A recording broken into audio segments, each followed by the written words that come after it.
Hello students, only for came classes की online platform पर आपका स्वागत है, अभिनंदन है। हमारा अगला टॉपिक है आक्सीकरण अपचयन से रिलेटेड, जो हमारा है आक्सीकरण के प्रभाव। बिल्कुल ठीक सुन रहे हैं आप, आक्सीकरण के प्रभाव। तो आक्सीकरण के प्रभाव में सबसे पहली जो हमारी हेडिंग है, सबसे पहला जो हमारा टॉपिक है संक्षारण है। बिल्कुल ठीक, क्रोजन है। क्रोजन की अगर जो हम बात कर ले, क्रोजन का मतलब होता है खराब होना, संक्षारित होना। तो चलिए स्टार्ट करते हैं बिना कुछ देरी के। जब कोई धातु वायुमंडल में उपस्थित नमी, आर्द्रता, शुष्कता या जलवायु में परिवर्तन या विभिन्न गैसों से अभिक्रिया करके संक्षारित हो जाती है, मतलब खराब हो जाती है, तो इस प्रक्रिया को संक्षारण कहते हैं। बिल्कुल ठीक सुन रहे हैं, इस प्रक्रिया को ही हम संक्षारण कहते हैं। तो संक्षारण को हमने जान लिया है। जैसा कि आपको यहां पर एक एग्जाम्पल दिख रहा होगा, एक हमारे पास चैन है जिसमें जानवर बांधे जाते हैं, जानवर वाली चैन है जो पहले चमकदार थी, वो बाद में वायु नमी आर्द्रता के संपर्क में आ गई होगी, जिस पर उस पर लाल लाल परत जम गई है, जिस पर क्रोजन हो गया, मतलब उसका संक्षारण हो गया है। संक्षारण से उस पर मोटी परत लग गई है, उस मोटी परत को केरोड बोलते हैं, जो आपको लाल लाल भूरी टाइप की परत दिख रही होगी। तो क्या होगा, पहले हमारे पास लोहे की चैन होगी। लोहे की चैन की अगर जो हम बात करते हैं, लोहे का जो सिंबल होता है, प्रतीक होता है, वो Fe होता है।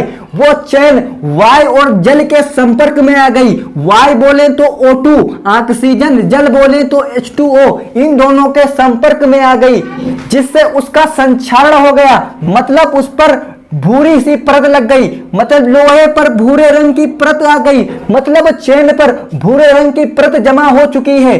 अब क्या बोले, जो परत होती है उसे क्या कहते हैं, Fe2O3 dot XH2O iron oxide. इसी को हम जंग मतलब रस्ट बोलते हैं, और इसी को रस्ट मतलब हम केरोड बोलते हैं। तो केरोड जमा हो चुका है। तो यहां से हमारा एग्जाम्पल से क्लियर हुआ कि संक्षारण क्या होता है। जब धातु हमारी वायु नमी आर्द्रता के संपर्क में आती है तो संक्षारित हो जाती है, मतलब खराब हो जाती है। अब बात आती है कि आखिरकार हम बचाव कैसे करेंगे, हमारी जो धातुएं होती हैं, हमारी जो चीजें होती हैं, वो खराब ना हो, तो उन्हें हमें वायु और जल के संपर्क से बचाना है। अब बात आती है कि सर आखिरकार हम जल से तो उन्हें बचा लेंगे, वायु से कैसे बचाएंगे। तो इसके लिए हमारे पास बचाव के तरीके होते हैं। हाँ, तो हम बचाव के तरीकों की अगर जो बात करते हैं, तो सबसे पहला तरीका हो सकता है पेंट करके। बिल्कुल सही सुनने, जब हम पेंट कर देंगे तो हमारी जो धातु होगी ना वो वायु के संपर्क में आ पाएगी, ना जल के संपर्क में आएगी, तो वह हमारी सुरक्षित रहेगी, मतलब हम संक्षारण से बचा सकते हैं।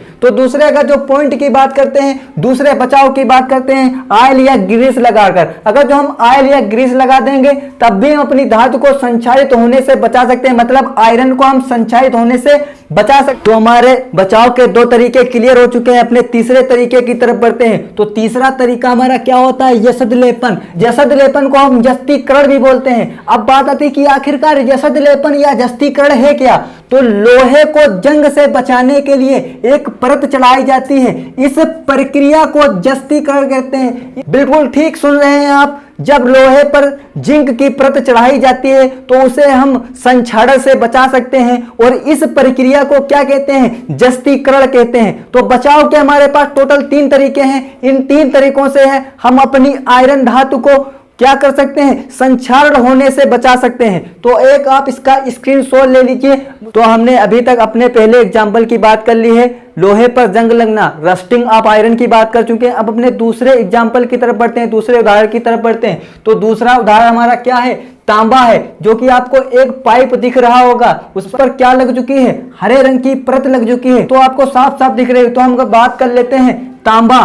तांबा हमारा क्या है, बाहर है, उस पर क्या लग चुकी है, हरे रंग की परत लग चुकी है, क्योंकि यह कार्बन डाइऑक्साइड और जल के संपर्क और वायु के संपर्क में आ चुकी है। तो हमारा जो तांबे का पाइप है वो कार्बन डाइऑक्साइड, जल और वायु के संपर्क में आ गया है। उसके संपर्क में आने से क्या हो चुका है, उस पर हरे रंग की परत लग चुकी है। तो हम बोल सकते हैं तांबा था, वो उसने क्या किया, कार्बन डाइऑक्साइड, जल और वायु से अभिक्रिया कर ली और क्या बना लिया, CuOH का होल 2 प्लस CuCO3, और इसी को हम बोलते हैं हरे रंग की परत, तो हमारे पास तांबे के पाइप पर हरे रंग की परत लग चुकी है। तो इसी के साथ हमारा दूसरा एग्जाम्पल भी क्लियर हुआ। तो हमने ऑक्सीकरण के प्रभाव में सबसे पहला प्रभाव संक्षारण को क्लियर कर लिया है। संक्षारण के बाद दूसरे प्रभाव की बात करते हैं। तो दूसरा हमारा प्रभाव है विकृत गंधिता, रेंसिडिटी। जैसा कि आप बिल्कुल ठीक सुन रहे हैं, हम रेंसिडिटी की बात करते हैं। अब रेंसिडिटी होती क्या है, इस बात पर चर्चा करते हैं।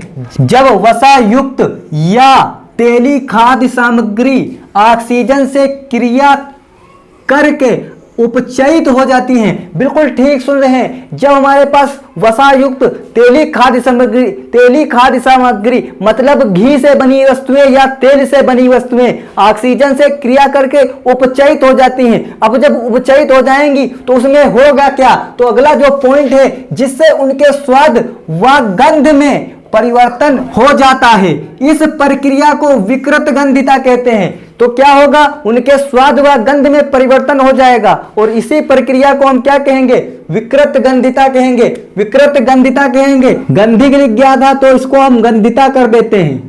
तो हमारा विकृत गंधिता तो क्लियर हुआ।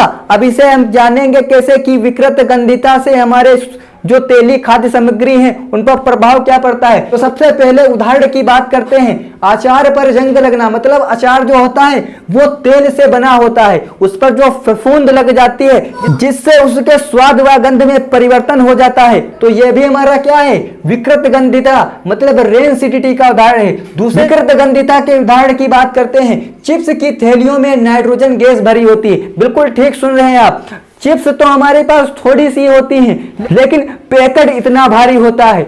20 रुपए 10 रुपए का पैकेट लेते हैं, लेकिन पैकेट तो भारी है, लेकिन चिप्स उसमें थोड़ी सी निकलती हैं, तो उसमें ज्यादा से ज्यादा नाइट्रोजन गैस भरी होती है। नाइट्रोजन गैस किस लिए बढ़ते हैं, इसलिए बढ़ते हैं कि वह ऑक्सीजन से क्रिया ना कर ले, और जब वो ऑक्सीजन से क्रिया कर लेगा चिप्स, तो उसका जो स्वाद है, गंध है, तो वो क्या हो जाएगा, खराब हो जाएगा, तो वो खाने योग्य नहीं रहेगा, इसलिए उसमें नाइट्रोजन गैस भरी जाती है। तो यहीं से हमारा रेंसिडिटी मतलब विकृत गंधिता क्लियर हुआ। तो इसका आप एक बेहतरीन सा स्क्रीनशॉट ले लीजिए। तो इसी के साथ आपका पहला चैप्टर खत्म हो चुका है, रासायनिक अभिक्रियाएं एवं समीकरण खत्म हो चुका है। तो दूसरा चैप्टर आपको कल शाम 8 बजे मिल जाएगा। दूसरा चैप्टर हमारा है अम्ल क्षार एवं लवण, ठीक है। उसके बाद बात कर लेते हैं। तो इस बात पर थोड़ा ध्यान दीजिएगा कि मेरे चैनल को ज़्यादा से ज़्यादा सपोर्ट कीजिए और ज़्यादा से ज़्यादा लोगों में फैलाएं, अपने भाई बंधुओं में फैलाएं और बोल दें कि विज्ञान की पाठशाला स्टार्ट हो चुकी है। तो ज़्यादा से ज़्यादा जब लोगों में शेयर करेंगे, इससे हम मोटिवेट होंगे और आपको ज़्यादा से ज़्यादा कंटेंट देने की कोशिश करेंगे। तो मिलते हैं कल 8 बजे एक नई सोच, एक नई उमंग के साथ। इसी के साथ आप सभी को धन्यवाद।